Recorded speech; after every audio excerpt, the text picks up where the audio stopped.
Hi, everyone. Welcome back to Tune in English, your daily place for natural English conversations. I'm Adam. And I'm Anna. We're really glad you're here today because we're talking about one small word that can completely change how you sound in English: would. Exactly. It's one of the most useful words in everyday conversation, but also one of the most confusing for learners because we use it in so many different situations. So let's start with the fun question.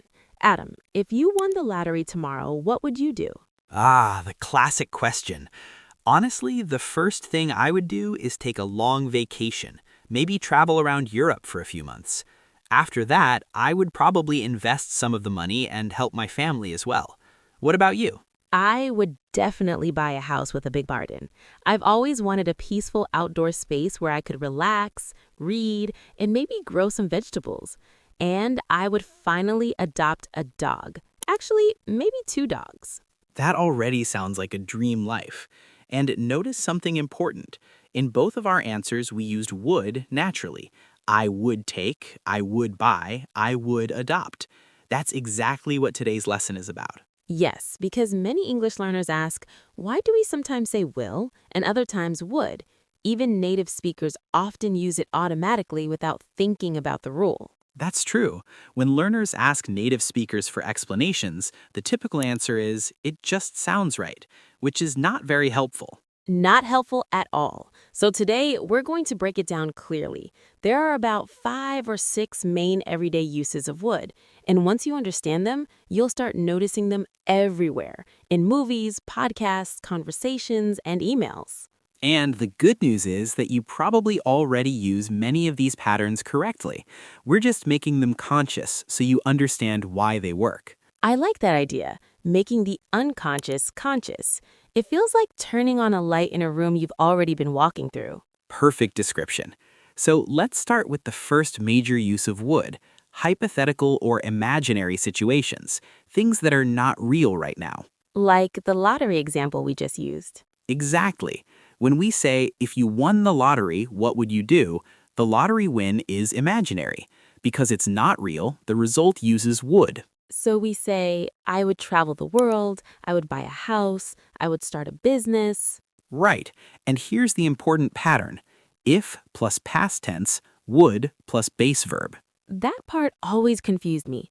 Why do we use the past tense, if I won, when we're talking about the future? Great question.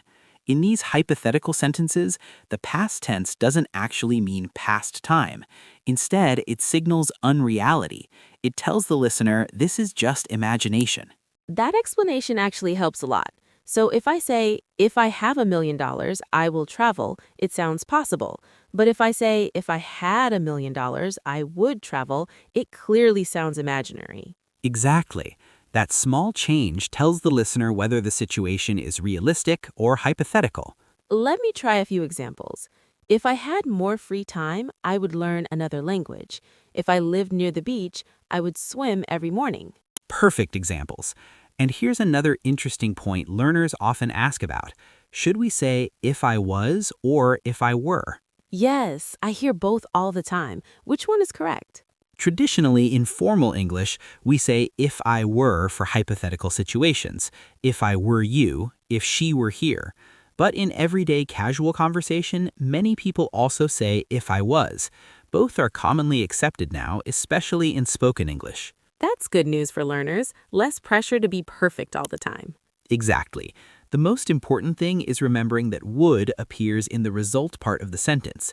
That's what marks it as hypothetical. So when I hear would, I can think, we're talking about imagination, possibility, or something not guaranteed. That's a great mental shortcut. Think of would as a signal that you've entered what I like to call imagination mode. I like that, imagination mode. English suddenly sounds more fun already.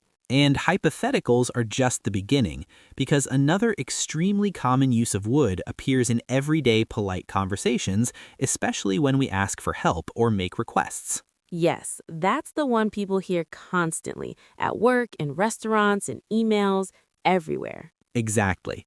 Let's look at how would makes requests softer and more polite. So what's the difference between saying, will you help me, and would you help me? Good question.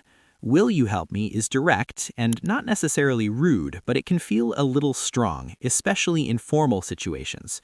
Would you help me sounds softer, more polite, and more respectful of the other person's choice. So if I'm talking to a colleague at work, it's usually better to say, would you mind helping me with this report, rather than, will you help me? Exactly. It creates a more cooperative tone. English often uses indirect language to sound polite, and would plays a big role in that. Another phrase I hear all the time is, would you mind? For example, would you mind closing the door? Or would you mind speaking a little slower? Yes, that's one of the most useful polite request structures in English. And here's something learners often find confusing. When someone asks, would you mind, the positive answer is usually no, not at all, meaning no, I don't mind. I'll do it. Right, because mind means be bothered. So no, I don't mind actually means yes, I'll help. Exactly. English politeness can feel a bit tricky at first, but once you understand the logic, it becomes very natural. And we also use would for polite offers, not just requests. For example, would you like some coffee? Or would you like to sit here? Yes, and you'll hear this everywhere, in restaurants, hotels, offices, and even casual conversations with friends. It sounds warmer than saying, do you want coffee? And when accepting, we often respond with, that would be great, that would be lovely, or simply, yes, please. Exactly. Notice how the reply also uses would. It keeps the polite tone of the conversation. I think this is one reason people who use would naturally often sound more professional or more fluent. That's true. Even small changes in wording can make a big difference in how polite or confident you sound. Now, there's another use that many learners don't expect, using would to talk about past habits. Yes, this one is interesting because people usually learn the phrase used to, but would can also describe repeated actions in the past. For example, when I was a child, I would visit my grandparents every weekend. Exactly. That means it happened regularly in the past, but not anymore. Let me try another one. During my school years, I would study at the library every evening. Perfect. It creates a storytelling feeling, almost like you're painting a picture of the past. Is there any difference between would and used to? Yes, a small but important one. Used to can describe both actions and states. For example, I used to live in Sydney, or I used to be shy. But would is generally used only for repeated actions, not states. So I can say I would visit my aunt every summer, but I usually wouldn't say I would live in Sydney for 5 years. Exactly.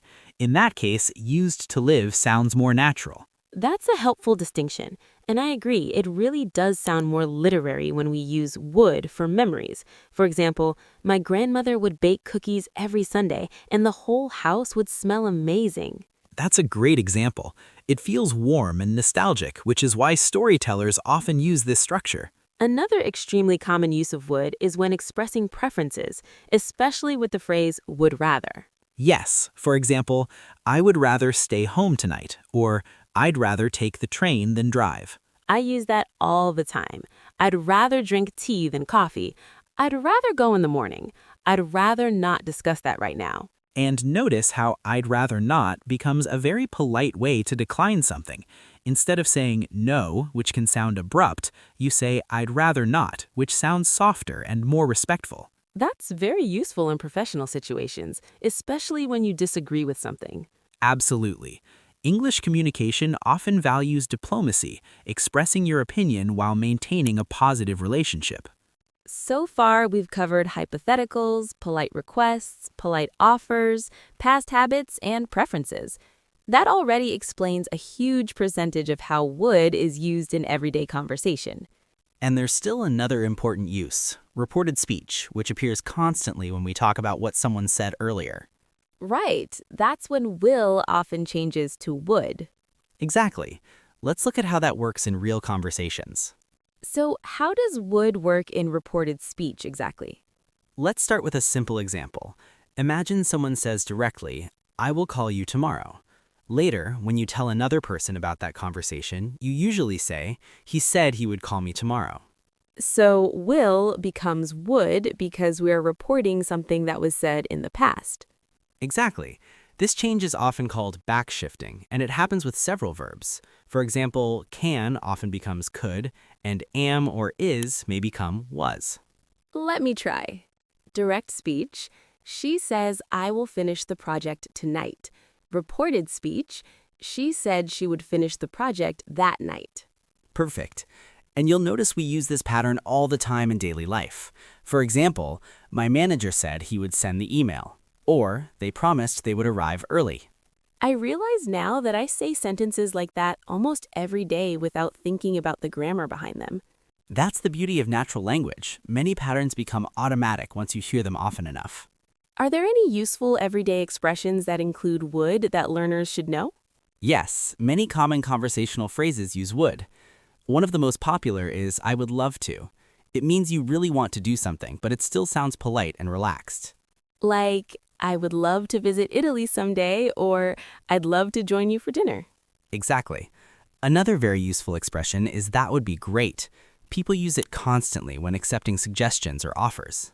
For example, would you like to meet at 3 p.m.? That would be great. Perfect. There's also I would think so, which means I believe yes, but in a softer, less certain way. So if someone asks, is the restaurant open right now?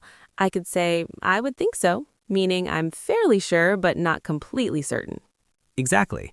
And another reassuring phrase is I wouldn't worry about it, which people often say to comfort someone. Like, I wouldn't worry about the test, you prepared well. Or, I wouldn't worry about being late, the meeting hasn't started yet. Those expressions make your English sound very natural because native speakers use them constantly. I also notice that would often appears in professional communication. For example, I would appreciate your help, or I would be happy to discuss this further. Yes, that's very important. Using would in emails, meetings, and interviews makes your tone sound thoughtful and professional. For instance, I would welcome the opportunity to work with your team, or I would be glad to assist. That sounds much more polished than simply saying, I want to work with your team. Exactly. It shows respect and cooperation. Are there common mistakes learners should watch out for? Yes. One very common mistake is putting would in both parts of a conditional sentence. For example, some learners say, if I would have money, I would buy a car. But the correct version is, if I had money, I would buy a car. Right. In most standard conditional sentences, the if clause uses the past tense, and would appears only in the result clause. Another common confusion is between will and would. Will is usually for real future plans, while would suggests possibility, politeness, or imagination.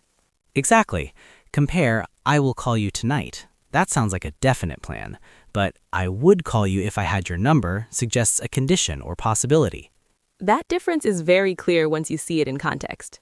And here's one final tip. Pay attention to how native speakers stress the word would. Sometimes when someone says, I would help you, the stress can imply that they want to help, but something is preventing them. Like, I would come to the party, but I have to work. Exactly. Intonation adds emotional meaning to the sentence. Before we finish, let's review the key patterns we talked about today. First, hypothetical situations. If I won the lottery, I would travel. Second, polite requests and offers. Would you help me? Would you like some coffee? Third, past habits. When I was young, I would play outside every evening. Fourth, preferences. I would rather stay home tonight. And fifth, reported speech. She said she would call later. If you become comfortable with these patterns, you'll understand most everyday uses of would, and your English will immediately sound more natural and polite. Now we have a question for you. If you could have any superpower, what would it be and why? Write your answer in the comments using would and try creating a full sentence. For example, I would choose the power to fly because... Thanks for practicing with us today. If you enjoyed this conversation, don't forget to like, subscribe, and share this episode with a friend who's learning English. And we'll see you next time here on Tune In English. Bye, everyone.